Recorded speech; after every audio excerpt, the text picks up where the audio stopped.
이번 시간에는 우리 코드에 대해서 같이 한번 살펴보도록 하겠습니다. 그 다음에 이제 코드의 종류에 보게 되면 이제 여러 가지가 있는데, 자, 첫 번째 거부터요. 우리 순자 코드. 순자 코드 그러면 그냥 1년 번호예요, 1년 번호.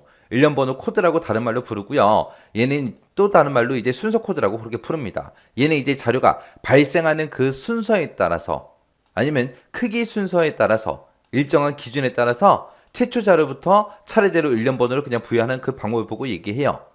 학교에서 뭐 초등학교다, 중학교다, 고등학교다 해서 우리 번호 있었잖아요. 그 번호는 이제 이름 순서대로, 우리 기억, 니은 순서대로 해서 선생님들이 이제 번호를 매겨버리죠. 아니면 키 순서대로 번호를 매기거나 그렇게 해요. 그게 이제 순자 코드라고 하는 거고요. 그 다음에 이제 블록 코드다라고 하게 되면 블록 코드라는 거는 코드와 대상 항목 중에서 공통성이 있는 것끼리 블록으로 이제 구분을 해요. 구분을 하고 그 블록 내에서 일련 번호를 부여하는 그런 방법을 보고 우리가 블록 코드라고 하고, 이 블록 코드를 따른 말로 우리가 구분 코드라고 그렇게 이제 부르기도 합니다.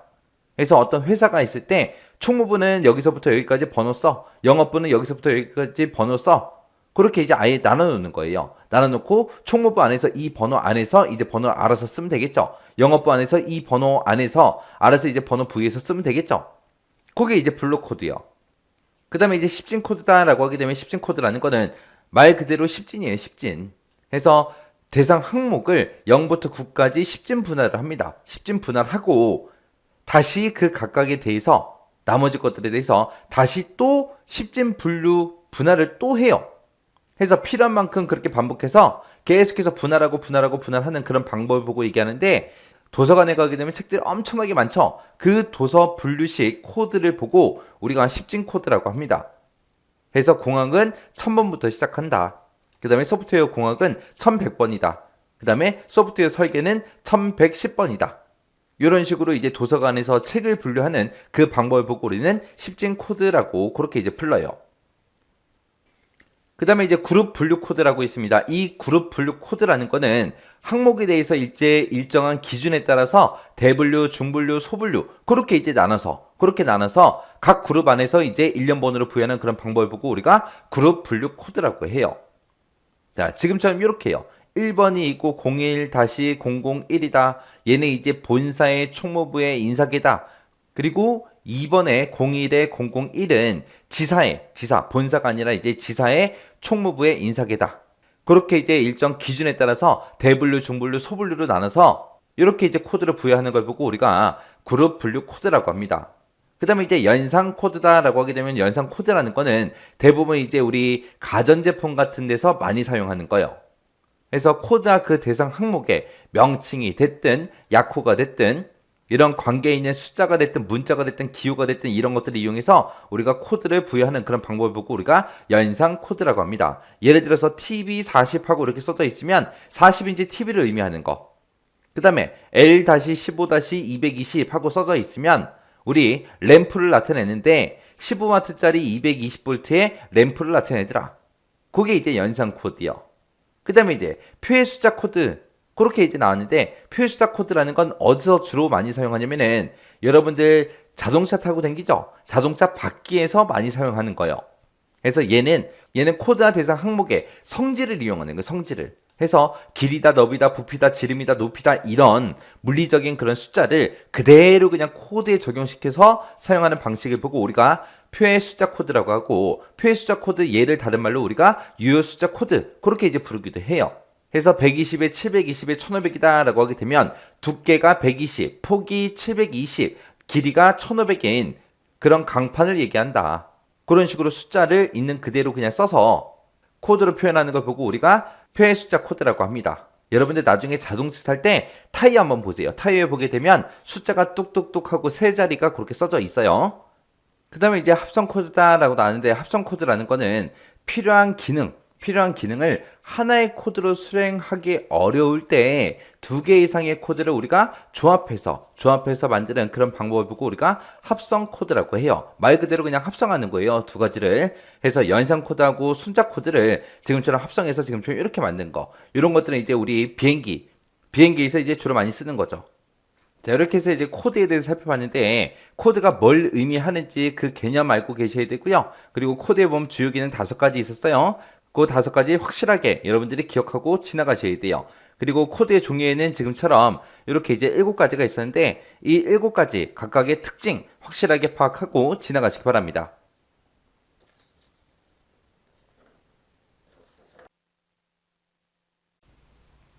이번 시간에는 우리 코드 종류의 문제를 같이 한번 풀어보도록 하겠습니다. 코드를 이제 설계할 때 일정한 일련 번호를 부여하는 그런 코드 부여 방식이 뭐냐? 그걸 써라. 그렇게 나왔습니다. 그냥 일정하게 그냥 일련 번호를 쭉쭉쭉 부여하는 그런 방식을 보고 우리가 이제 순자 코드라고 그렇게 이제 부르는 거죠. 이 순자 코드를 우리가 다른 말로 순서 코드 아니면 일련 번호 코드 그렇게 이제 부르기도 합니다. 얘는 그냥 순서대로 그냥 일련 번호 붙이는 거다. 그렇게 이제 생각하시면 됩니다. 이 코드의 종류를 보게 되면 지금처럼 이런 순자 코드만 있는 게 아니라 여러 가지가 있죠. 그때 보게 되면 이제 순자 코드라는 것도 있고요. 그리고 이제 블록 코드라는 것도 있습니다. 이 블록 코드라는 거는 공통성이 있는 것들끼리 싹 다 이제 블록으로 묶어요. 묶어놓고 그 블록 안에서 일련 번호를 부여하는 그런 방식을 보고 우리가 이제 블록 코드라고 하는데 얘를 다른 말로 이제 우리가 구분 코드라고 그렇게 이제 부릅니다. 그 다음에 이제 10진 코드요. 이 10진 코드는 우리 도서관에 가면 있어요. 그래서 우리가 도서관에서 우리 책들을 이제 분류하는 그런 방식, 그 방식이 10진 코드인데 얘를 다른 말로 도서 분류식 코드 그렇게 이제 부르기도 합니다.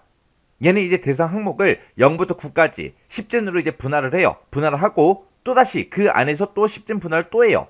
그리고 또 그 안에서 분할이 필요하다 그러면 또다시 우리가 또 10진 분할을 또 하는 방식 그런 걸 보고 우리가 10진 코드 그렇게 이제 부르고요. 그 다음에 이제 그룹 분류 코드라고 있습니다. 얘는 이제 일정한 기준에 따라서 대중소로 이제 구분을 해요. 구분을 해놓고 그 그룹 안에서 일련 번호로 다시 부여하는 그런 방식이 우리 그룹 분류 코드 그렇게 이제 부르는 거고요. 그 다음에 이제 연산 코드요. 이 연산 코드라는 거는 대상 항목에 대해서 이제 명칭이나 약호 같은 것들 있죠. 그런 이제 관계에 있는 숫자나 문자, 기호 그런 것들을 이용해서 우리가 이제 코드를 부여하는 방식을 우리가 연산 코드 그렇게 이제 부르는 거고요. 그 다음에 이제 표의 숫자 코드라고 있습니다. 얘는 이제 코드와 그 대상에 항목의 성질이 있어요. 길이나 너비나 아니면 부피나 지름이나 높이 그런 이제 물리적인 그런 수치들을 그냥 그대로 코드에다 적용시키는 그런 방식을 보고 얘기하는데 이 표의 숫자 코드를 다른 말로 유효 숫자 코드 그렇게 이제 부르기도 합니다. 그 다음에 이제 합성 코드라는 것도 있죠. 이 합성 코드라는 거는 하나의 코드로 이제 우리가 수행하기 어려울 때 이제 그때 이제 2개 이상의 코드를 조합해서 만드는 그런 방식을 보고 우리가 합성 코드 그렇게 이제 부르는 거예요.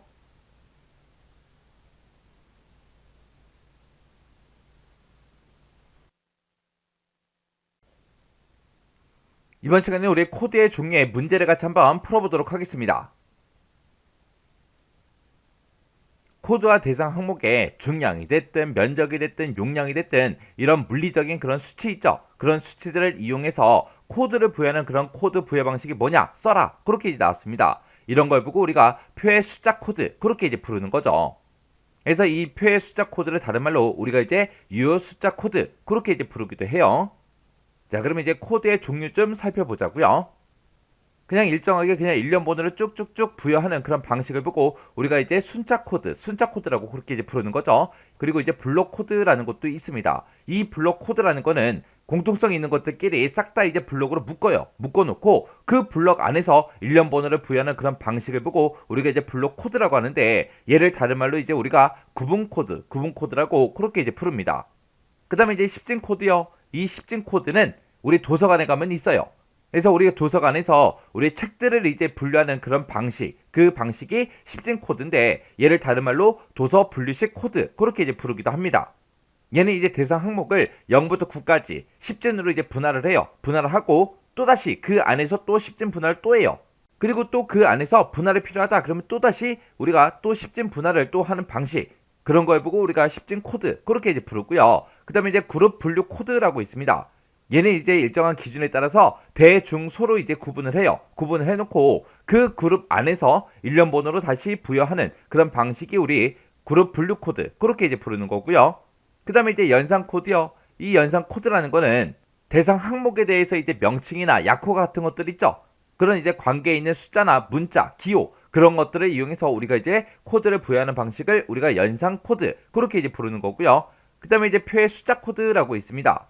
얘는 이제 코드와 그 대상에 항목의 성질이 있어요. 길이나 너비나 아니면 부피나 지름이나 높이 그런 이제 물리적인 그런 수치들을 그냥 그대로 코드에다 적용시키는 그런 방식을 보고 얘기하는데, 이 표의 숫자 코드를 다른 말로 유효 숫자 코드, 그렇게 이제 부르기도 합니다. 그 다음에 이제 합성 코드라는 것도 있죠. 이 합성 코드라는 거는 하나의 코드로 이제 우리가 수행하기 어려울 때 이제 그때 이제 두 개 이상의 코드를 조합해서 만드는 그런 방식을 보고 우리가 합성 코드, 그렇게 이제 부르는 거예요.